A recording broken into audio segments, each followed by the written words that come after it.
Welcome! The last episode ended with us running into big troubles while exploring the southern lands. This time we come to explore the rest of the land, prepared with plenty of healing items and hero warmed up to escape all sorts of new monsters in search for another landmark. And we find one. A town enclosed by thick walls. This looks promising. Yet, when Hero tries to step into it, his way gets blocked by a huge red golem. Now the flute we have been carrying around all this time shows its powers. The golem falls to sleep. Not for long, though. Within the fight, Hero needs to be very careful. He needs to balance damage dealing and healing in between the sleeping phases of his enemy. And even though the hits of the golem are devastating, Hero manages to keep the upper hand in this fight and emerges victorious.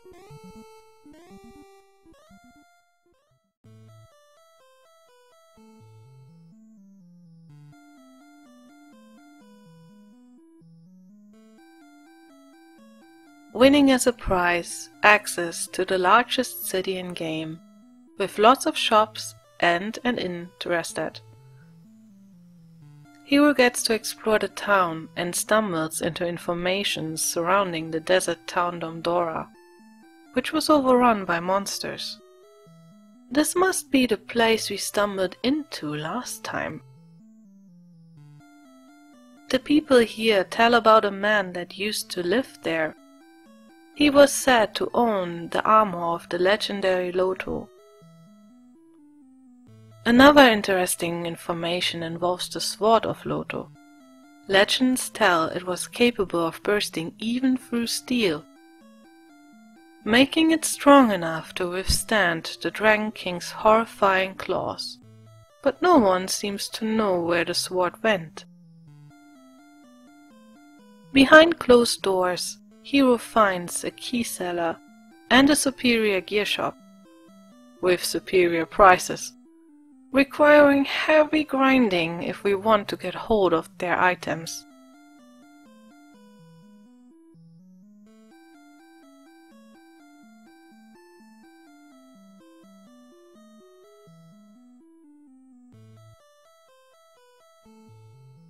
In the south of the city lies a temple, reached via a central garden.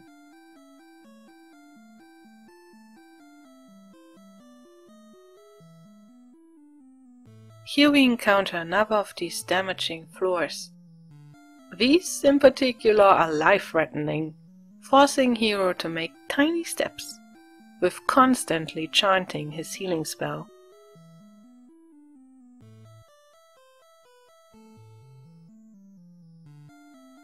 Till he reaches a priest. Hero gets his blessing and the task to seek something at the location 70 North and 40 West. A tool to help us in finding the location opens up to us after making square with a certain nasty lizard. By now, Hero has reached level 15. Yet he still hasn't learned a stronger healing spell. So we stocked up on herbs before we re-enter the tunnel where we encountered our first dragon. Seeking him out, Hero gets to face him at the very same spot we first met. Claws and fire breath still cause heavy damage, too strong for Hero's healing spells to recover from. Only the herbs buy him a turn each. Doing so, Hero gets to finish the nasty beast off, revealing a chamber on his back, where Princess Laura was kept imprisoned.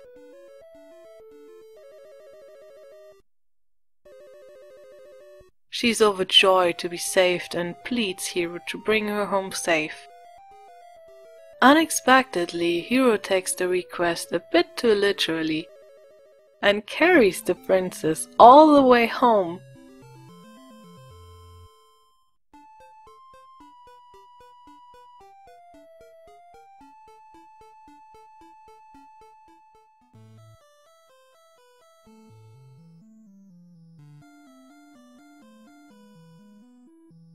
Back at the castle, the king welcomes his daughter home and shows gratitude for her rescue. Laura joins his side at a throne, but not before gifting Hero with a token of her love. She had fallen head over heels for him, and is almost dying of joy when Hero confesses his affection towards her as well. The token of Laura is the key to find the location the priest in the large city gave to us. Activating it allows Hero to communicate with the princess, and she will give him the exact distance between herself and the one carrying her token, together with the information of how much more XP is needed to be gathered in order to gain another level.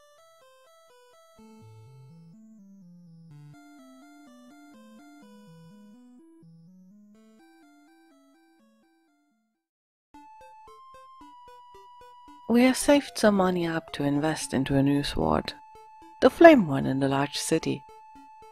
With its help, Hero first went out to investigate the monster-infested town in the desert, in search of the whereabouts of Lotus armor.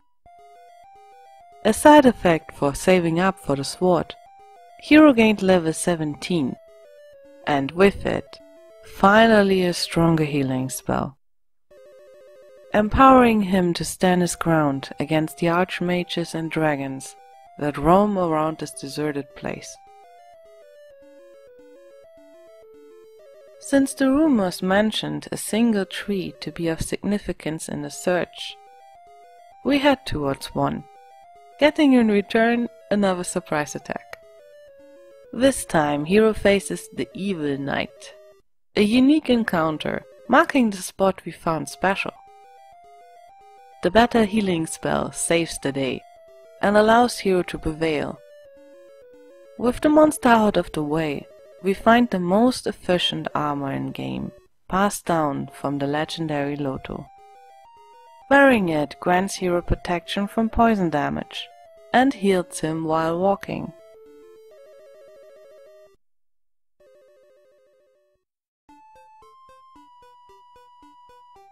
Wearing this, the marchlands south of the large city are all of a sudden a way more friendly place to visit. Following the guidance of Princess Laura, we make it to the location of 70 North and 40 West. Hero gets to burrow in the muddy ground to find the mark that symbolizes the heritage to Loto.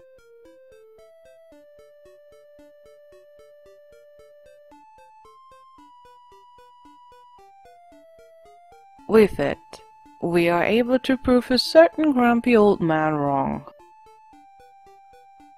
Just having the item on us results in a completely change of heart on his side. All of a sudden Hero is greeted enthusiastic. The man pushes us to join the Sunstone and Rain Staff that we gathered from the other two Elder in their hideouts. Doing as commanded, Hero forges the rainbow drop. Showing the result to the old one, he pretends that he knew all along that Hero is the foretold one. Sure.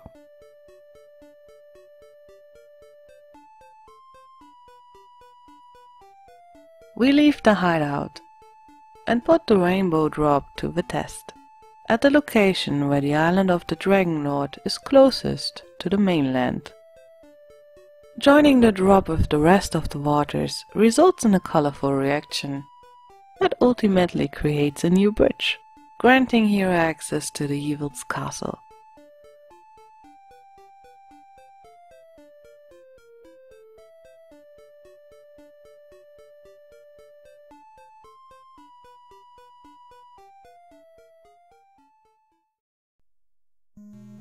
Inside of here we find 2 chambers with passages to the underground dungeon, and an empty throne where the Dragon Lord should be.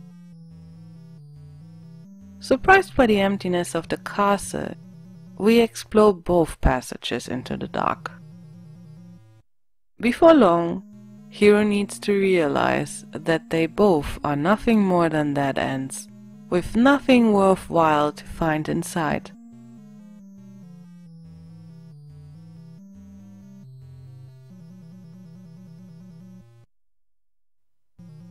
Frustrated, he gives the empty throne a thorough examination, and by doing so notices an airstream coming from behind it. Following it, a secret passage reveals itself.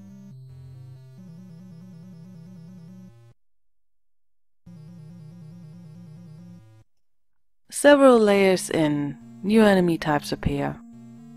Some stone golems and even more unpleasant key dragons. Another foe that can send Hero asleep. Down here things get irritating, even with the light spell active, and orientation is quickly at loss. Have we been here, or does it only look similar?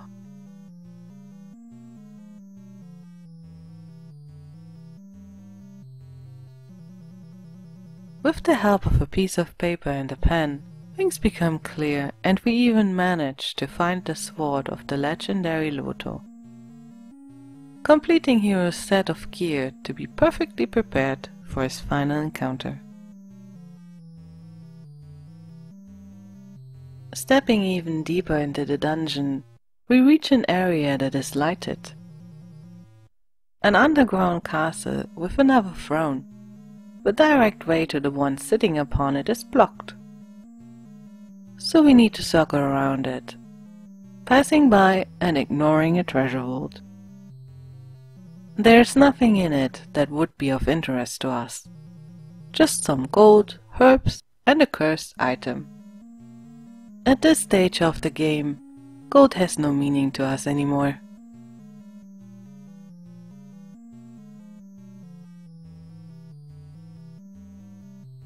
We reach the throne, and Hero is kinda welcomed by the Dragon King, but introduces himself as King of all, claiming to have waited for Hero's arrival.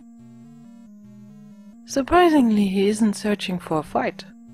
Instead, he offers Hero to rule by his side and control half of his lands with him.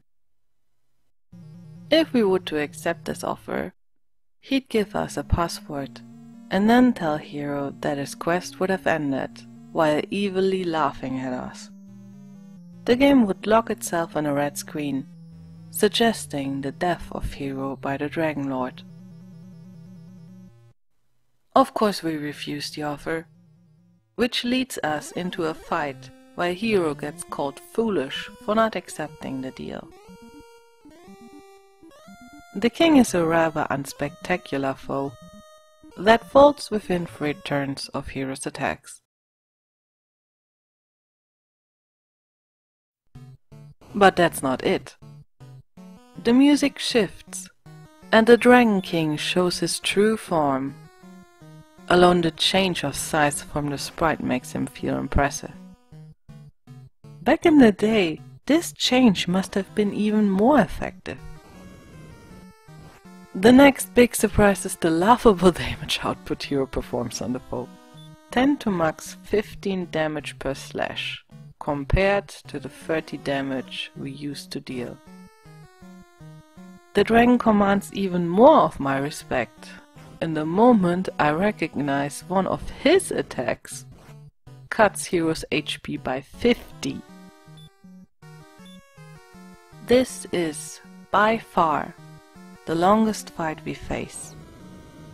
After around 5 minutes, where normal foes took maybe 30 seconds, adding up constant scratches to the dragon's skin and barely hanging in there, thanks to the constant casting of our strongest healing spell. Hero strikes the final blow, and beats the Dragon King. With this, he fulfills his quest by retrieving the light orb and holds it into the air to let the light return peace to the land.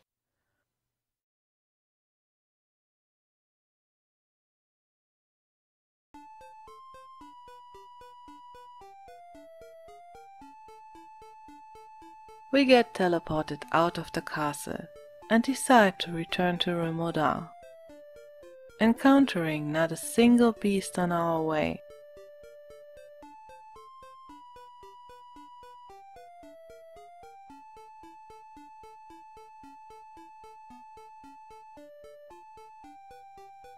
Here, Hero gets praised from all the people in town, celebrating the new era of peace.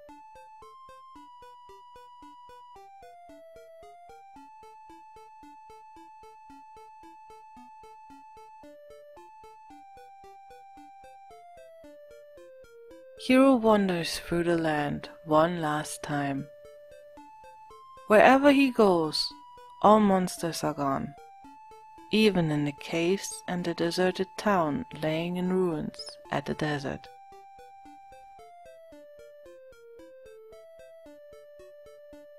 The only thing left to do is visiting the castle. Entering, Hero gets greeted by the guards and ordered to go and see the king. The king is already waiting for us, with its guards lined up before him. He is overjoyed for Hero having fulfilled the legends. Having done so, at last proves his heritage to Loto.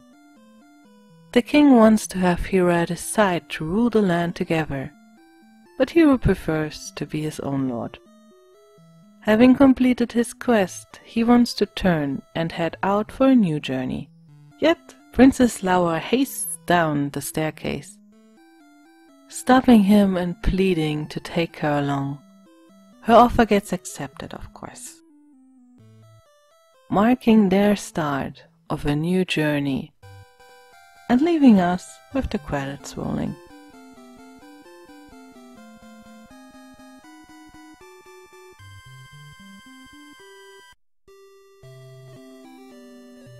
Thank you for accompanying Hero and me on this journey. I hope you enjoyed the way it turned out. If you got the itch to play the game yourself, I would suggest the current Switch version. The graphics may remind on a mobile game, but it is way more accessible and offers improved text, way less grinding, and some sweet surprises. Anyway, the next video line is already in production. May take a while to be completed though. Maybe we will meet again there, on a journey through the next RPG of past days. Until then, have a nice day.